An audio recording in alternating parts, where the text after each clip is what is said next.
जय हिंद, हर हर महादेव। देखिए, आज इस वीडियो में बात करेंगे एक बहुत बड़ा प्रश्न चिन्ह खड़ा हो रहा है नीतीश बाबू के नेतृत्व में। दोबारा क्या एनडीए बिहार में सरकार बना पाएगी, या क्या एनडीए की सरकार बिहार में वापस लौटकर 2025 में पुनः दोबारा चुनाव जीत पाएगी। ये सब कई सारे ऐसे प्रश्न जो हैं मन मस्तिष्क में कौंधते रहते हैं। कई सारे ऐसे विचार आप कह सकते हैं जो राजनीति का विश्लेषण करते हैं, या जो राजनीति में है, या फिर जो राजनीति को माइन्यूटली ऑब्जर्व करते हैं, उन्हें देखते हैं, उन सब चीज़ों के बारे में जो है वो कह सकते हैं उनके मंथन चिंतन करते हैं।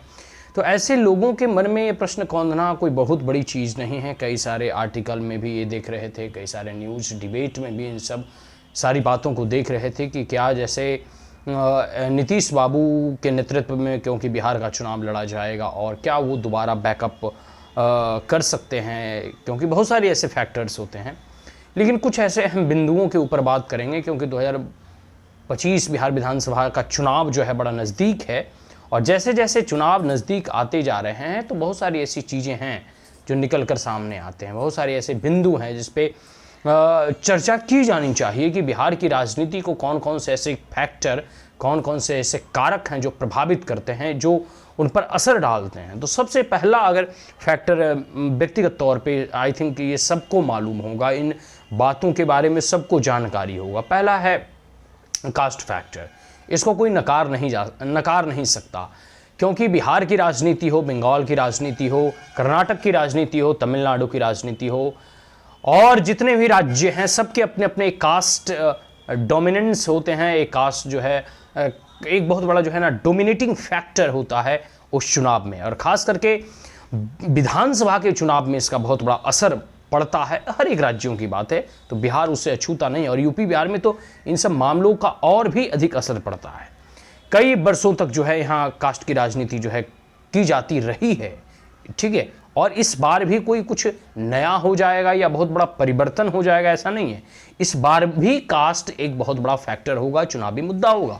आपको पता होगा कि विगत कुछ दिन ही पहले जो है नरेंद्र मोदी की सरकार ने और एनडीए की केंद्र में सरकार ने जो है कास्ट सेंसस के बारे में जो है स्वीकृति दे दी है या मंजूरी दे दी है। तो कई दिनों तक या कई सालों तक एनडीए इसका विरोध करते आई है, और जो है इस बातों को लेकर, इस मुद्दों को जो है विपक्ष की पार्टियां और विपक्षी नेता लोग उठाते रहे हैं। अब वह भी मुद्दा जो है नरेंद्र मोदी ने उनसे छीन लिया। लेकिन कास्ट डोमिनेट करेगा अभी भी, और पहले भी करते आया है। कुछ मेजर डोमिनेटिंग कास्ट के बारे में अगर लालू यादव की पार्टी या आरजेडी की बात करूं, तो उसमें स्वाभाविक सी बात है, यादव वोटर जो है अहीर वोटर हैं, और उनके साथ जुड़ जाता है मुस्लिम, तो एम/बाई फैक्टर उनका दबदबा रहता है। और विगत पिछले चुनाव में ऐसा देखा गया था कि कुछ भूमियारों की सीट क्योंकि कांग्रेस से वो लड़ रहे थे, तो उनके पक्ष में जो है वोटें जो है पड़ी थी, ऐसा मतलब देखा जाता है। लेकिन इस बार स्थिति थोड़ा जो है उल्टा पुल्टा दिखाई देता है, और कई बार जो है मनमुटाव भी जो है देखने को मिल रहा है, जिसमें ऐसा दिखाई पड़ता है कि इस बार जो है सिर्फ और सिर्फ यादव कम्युनिटी का उनको सपोर्ट रहेगा और मुस्लिम कम्युनिटी का सपोर्ट रहेगा। ये तो एक बात हो गया। दूसरा बात हम देखते हैं थोड़ा ये बीजेपी में। तो बीजेपी में स्वाभाविक सी बात है, ये जनरल की पार्टी है, इन सेंस ऐसा माना जाता है। इसके साथ साथ जो है इनके साथ जो और भी घटक दल हैं, तो सबसे बड़ी बात जो है बीजेपी के साथ है अभी नीतीश बाबू कोयरी और कुर्मी का वोट जो है कह सकते हो कि उन पर उनका पकड़ है। फिर उपेंद्र कुशवाहा जी हैं, तो कुशवाहा समुदाय का वोट उनके साथ है। इसके साथ साथ आप देखेंगे तो हम जो हैं पार्टी जितना मांझी जी का, तो मांझी समुदाय का उनके मतलब एनडीए घटक दलों को जो है समर्थन प्राप्त है या फिर उनका सपोर्ट है। इसके साथ अगर आप बात करो तो पूरा का पूरा जो है, और जैसे एक पार्टी है लोक जनशक्ति पार्टी रामविलास, ठीक है, तो इनका जो है समर्थन इनको प्राप्त है। तो अब है कि कई सारे पार्टियों को मिलाकर जो है आप देखोगे तो एनडीए में भी कास्ट के समीकरण या कास्ट के जो ये कॉम्प्लेक्स स्ट्रक्चर है बिहार में, इसको अगर कैलकुलेट किया जाए तो स्वाभाविक सी बात है कि एम/बाई फैक्टर को ये डोमिनेट करती हुई दिखाई दे रही है। लेकिन फिर भी अभी आने वाले समय में देखिए कि यह पिछले वर्षों की बात है, इस बार भी जो है वो तमाम जो है कास्ट के प्रतिनिधित्व जो कर रहे हैं वो अपने वोटरों को लुभा पाने में सक्षम होते हैं या नहीं होते हैं, या आने वाले वोटर कितने टर्नआउट होते हैं, कितने प्रतिशत वोट मिलते हैं, इसके बाद विश्लेषण किया जाएगा। लेकिन कहीं ना कहीं कास्ट एक डोमिनेटिंग फैक्टर। एक एग्जाम्पल के तौर पर थोड़ा और डिस्कस करेंगे, कुछ चीज़ें इसमें और हमें बोलनी है। पहली चीज़ें बोलनी है कि आप देखो पिछले चुनाव में, खास करके बिहार विधानसभा के चुनाव में आप देखोगे कि नीतीश बाबू की जदयू पार्टी की जो इतनी दुर्गति हुई है उसके पीछे जो है कह सकते हो रामविलास की पार्टी जो है, लोक जनशक्ति पार्टी, जिसके अभी कमान जो है वह कह सकते हैं कि चिराग पासवान संभाल रहे। तो पासवान साहब ने क्या किया था कि पिछले बार जो है जहाँ जहाँ जदयू लड़ी थी उन सब सारी सीटों पर, और जहाँ जहाँ विपक्षी दल थे उन सब सारी सीटों पर जो है अपने कैंडिडेट खड़ा कर दिए थे। तो कुछ वोट ही सही काटे और इससे जो है एनडीए को और खास करके जदयू की पार्टी को बहुत जो है इससे नुकसान उठाना पड़ा था। इसके बाद देखिए आप थोड़ा हम बात कर लेते हैं आरजेडी के बारे में। तो आरजेडी के बारे में भी अगर बात करें तो ऐसा माना जाता था कि लालू यादव जो है वो पिछड़ों के नेता हैं। पिछड़ों इन द सेंस कि जो इसमें सभी कैटेगरी जो डाउन ट्रेडन या अंडर प्रिविलेज्ड कम्युनिटी थे, या फिर जो अनएजुकेटेड, इलिटरेट, या फिर कह सकते हो कि पुअर फैमिली से बिलोंग करते थे, वो सबके वो नेता थे और वो धरातल से ऊपर उठे थे। लेकिन अगर आप बात करो अभी वर्तमान में तेजस्वी यादव के स्टेटमेंट सुनो या उनके बारे में जो है आप जानो, तब आप पाओगे कि तेजस्वी यादव सिर्फ यादव कम्युनिटी के नेता हैं और उसमें भी सिलेक्टेड यादव कम्युनिटी को पूरा का पूरा कह सकते हो। अभी पप्पू यादव के साथ उनका विवाद चल रहा है, तो स्वाभाविक सी बात है कुछ वोट ही सही, लेकिन पप्पू यादव काटेंगे। अगर वो कांग्रेस से अलग हो जाते हैं तो, अगर कांग्रेस के साथ रहते हैं तो वो ऐसा नहीं होगा। लेकिन फिर भी देखिए कास्ट एक डोमिनेटिंग फैक्टर है और कई सालों तक जो है यह प्रभावित करता रहा है बिहार की राजनीति को, भारत की राजनीति को, अन्य प्रदेशों की राजनीति को। तो इस बार भी प्रभावित करेगा, इसमें कोई दो मत और दो राय नहीं है। दूसरे पॉइंट पे विश्लेषण करता हूँ, एंटी इनकम्बेंसी। देखो एक बिहार का कह सकते हो कि या किसी भी देश में जब कोई भी सत्ता या कोई भी पार्टी जब सत्ता में होती है, कोई भी पार्टी जब मतलब वो सिटिंग कह सकते हो कि या जीते हुए लोग होते हैं, तो आने वाले चुनाव में जो पिछले साल वोट दिए थे उससे कुछ प्रतिशत वोट उनको कम मिलता है। सो एंटी इनकम्बेंसी कह सकते हैं कि आप उनकी महत्वाकांक्षाओं को पूरा 5 साल में कर पाए या नहीं कर पाए। अगर नहीं कर पाए तो वो लोग इस चीज़ का मूल्यांकन करते हैं और फिर आपको वो वोट नहीं देते हैं, फिर वो दूसरे विकल्प की तलाश में होते हैं, किसी दूसरे अच्छे लीडर्स की वो तलाश में होते हैं। तो ऐसा कई बार देखने को मिला है और मिलते रहता है, इसको कोई नहीं जो है नकार सकता है। तो स्वाभाविक सी बात है कि नीतीश बाबू के साथ एंटी इनकम्बेंसी रहेगा। इतने सालों तक बिहार में शासन वो किए हैं, बिहार विकल्प की डिमांड कर रहा है, एक अच्छे नेतृत्व की डिमांड कर रहा है, इसको कोई नकार नहीं सकता। और यह बातें इस बात से साबित होती है कि आप प्रशांत किशोर को देखो, कुछ ही साल हुए हैं लेकिन इनके रैलियों में कितने जन समर्थन दिखाई देंगे। लेकिन देखिए इसको प्रधानमंत्री नरेंद्र मोदी अपने रैलियों से कैसे टैकल करते हैं, ये जो है देखना बड़ा दिलचस्प होगा। और हो सकता है कि इस बार मुकाबला त्रिकोणीय होगा। लेकिन प्रशांत किशोर के बारे में अभी भी ये लगता है कि अभी पार्टी फॉर्म किए हैं, पार्टी का गठन किए हैं, उन्हें नेतृत्व में बनने के लिए, नेतृत्व में और सत्ता में आने के लिए शायद अभी 10 या 20 साल और भी लंबा संघर्ष करना पड़ सकता है।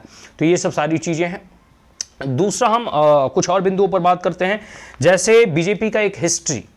बीजेपी और एनडीए इस बार फिर से सरकार या सत्ता में वापस आ पाएगी या नहीं पाएगी, इसका थोड़ा एक क्रोनोलॉजी समझिए।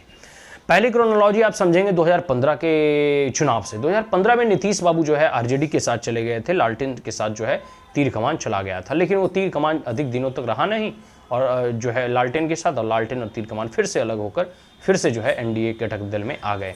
लेकिन एक बात आपको मानना होगा कि एनडीए घटक दलों का जो है चुनाव प्रतिशत उतना ही था, लेकिन सीटों की संख्या कम थी। क्यों कम थी? क्योंकि नीतीश बाबू चले गए उधर और कुछ सेक्शन ऑफ द सोसाइटी के लोगों ने उन्हें वोट नहीं किया।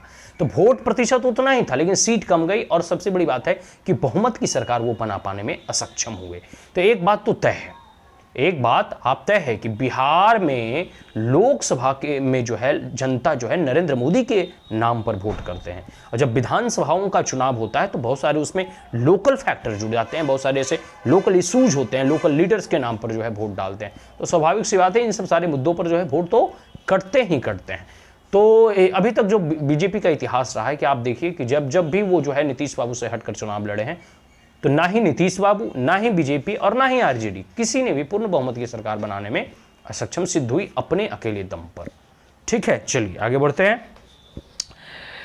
ये पॉलिटिक्स ऑफ फ्रीबीज, ये बहुत बड़ा इंपॉर्टेंट फैक्टर है। पॉलिटिक्स ऑफ फ्रीबीज बहुत इंपॉर्टेंट फैक्टर है। अभी जैसे नीतीश बाबू तो हालांकि इस चीज़ों का जो है हमेशा विरोध करते आए हैं, लेकिन अभी रिसेंटली देखने में आ रहा है कुछ ऐसी योजनाएं, जैसे पेंशन 400 मिलता था तो उसे 1100 बढ़ाकर कर दिया गया। फिर ऐसी सूचनाएं मिल रही है कि नीतीश बाबू 200 यूनिट किसानों को मुफ्त बिजली प्रोवाइड कराएंगे।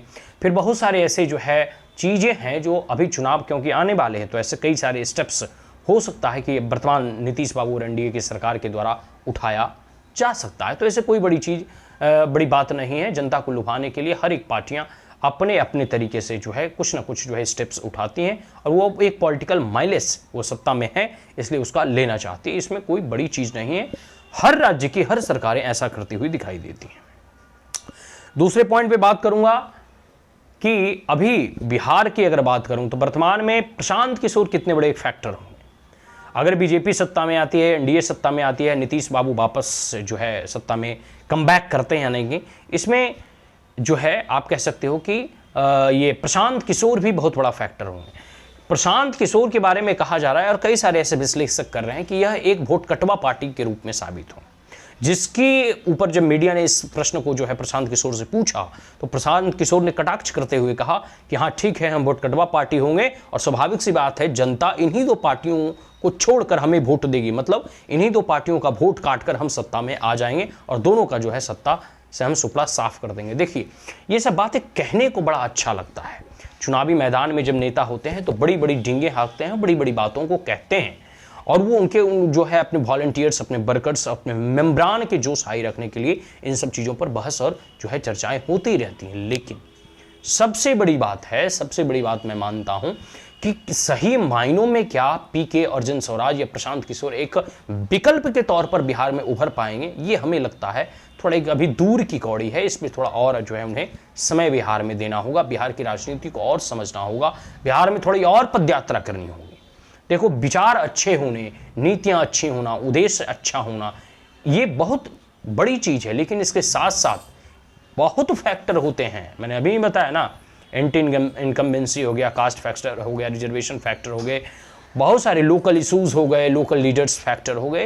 विधानसभा के चुनावों में बहुत सारे ऐसे फैक्टर होते हैं जो डोमिनेट करते हैं, और वही चीज़ें सारी जो है यहाँ अभी डोमिनेट किए जा रहे हैं या फिर करती हुई दिखाई दे रही हैं। तो बीजेपी से क्लीन स्वीप मारेगी या नहीं मारेगी ये तो आने वाला समय ही बताएगा। लेकिन एक बात तो तय है, कई सारे लोगों के द्वारा यह मतलब जो एनडीए के घटक दल के समर्थक हैं या जो बीजेपी के फिलॉसफी या सिद्धांतों में बिलीव करते हैं या जो चाहते हैं कि एनडीए और बीजेपी ही जीते या जेडीयू ही जीते, लेकिन वह इस बात को नकारते हैं, इस बात को नहीं मानते, इस बात को अस्वीकार करते हैं कि अब हम जो है नीतीश बाबू से ऊब चुके हैं, अब हमें नीतीश बाबू की सरकार नहीं चाहिए। अब जो है हमें एक ऐसी सरकार चाहिए, एक ऐसे नेतृत्व चाहिए जो बिहार को एक नई दिशा दे सके, नए जो है ऊंचाइयों तक ले जा सके, यहाँ इंफ्रास्ट्रक्चर डेवलपमेंट हो, यहाँ जो है विकास के कार्य हो, और बहुत सारी ऐसी चीज़ें हैं जो आप कह सकते हैं कि जनता की मांग है, जनता की डिमांड है।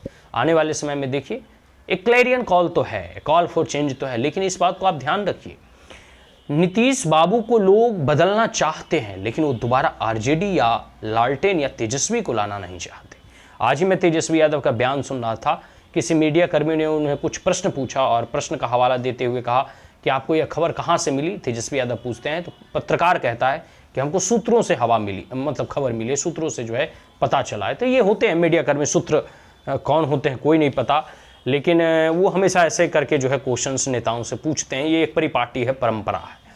लेकिन इस पर जो है तेजस्वी यादव कहते हैं कि सूत्र को हम मूत्र मानते हैं। बहुत सारी ऐसी चीज़ें जो अनर्गल प्रलाप है, जो अनर्गल बोलियां हैं, जो भाषाएं हैं। कई बार लोग कहते हैं कि अरे नुम्मा फेल है तो इनका कटाक्ष मत करो। वो बात सही है कि राजनीति में समझ होना जरूरी है, डिग्री मायने नहीं रखता, लेकिन कई बार आप कितने समझदार होते हैं इसके बारे में भी जो है लोग पकड़ लेते हैं, आपकी हाव भाव, आपकी शैली, आपके रहन सहन और आपके बोली और आपके रीति रिवाज से। तो ये सब सारी चीज़ें हैं, इन सब सारी चीज़ों को समझना होगा, इन सब सारी चीज़ों को मानना होगा, इन सब सारी चीज़ों को देखना होगा और मूल्यांकन करना होगा कि क्या बीजेपी और एनडीए दोबारा पुनः जो है बिहार में सत्ता में लौट पाती है या नहीं। देखो लालू यादव से अच्छे नीतीश हैं, लेकिन नीतीश से भी अच्छे सरकार जो है योगी आदित्यनाथ चला रहे हैं। तो बिहार को एक योगी जैसा परिपक्व नेतृत्व करने वाला अगर लीडर मिल जाए तो स्वाभाविक सी बात है बिहार का कायाकल्प हो जाएगा, बिहार का दिशा और दशा दोनों सुधर जाएगा। और बिहार हमेशा से ऐसी आकांक्षाओं और बिहारवासी हमेशा से ऐसे ड्रीम लेकर बैठे हैं कि बिहार में एक दिन वैसा नेतृत्व आएगा जो बिहार को हर एक आयामों में शीर्ष पर देखना चाहेगा। आने वाले समय में देखिए बहुत सारी ऐसी चीज़ों पर बात करेंगे। यह वीडियो आपको कैसा लगा हो? अगर अच्छा लगा हो तो आप हमारे चैनल को लाइक और सब्सक्राइब करना ना भूलें। Also press the bell icon. आज के लिए इतना ही। जय हिंद, हर हर महादेव।